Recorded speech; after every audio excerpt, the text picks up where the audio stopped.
জয়নিতাই বন্ধুরা, গান থেকে ফেরার পথে রাস্তার মধ্যে অত্যন্ত জ্যাম ছিল। তো গানের দলের দুজন সদস্য রামদা এবং সুবর্ণদা একটু এক্সারসাইজ করে নিচ্ছিল। আসলে আমরা কীর্তনে ছিলাম বাঁকুড়া জেলার মেজিয়াতে। এখানে খুব সুন্দর পরিবেশ।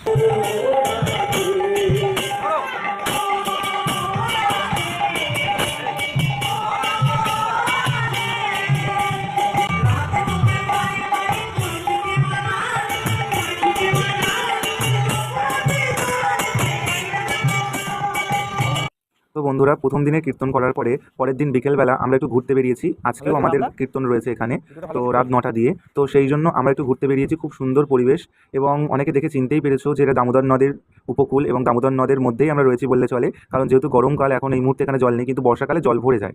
তো একটু যখন সন্ধ্যা হলো, তো আমরা আসলাম বাঁকুড়ার যে এমপি রয়েছেন, ওনার ভাইয়ের একটা পার্ক, অরূপ চক্রবর্তী বাবুর ভাইয়ের পার্ক। এবং সেখানে আমাদেরকে খুব ফ্রিতে ঢুকতে দেওয়া হয়েছে, যেহেতু আমরা গান করার জন্য এসেছি। তো এখানকার মানুষরা অত্যন্ত আন্তরিক এবং অত্যন্ত আপ্যায়ন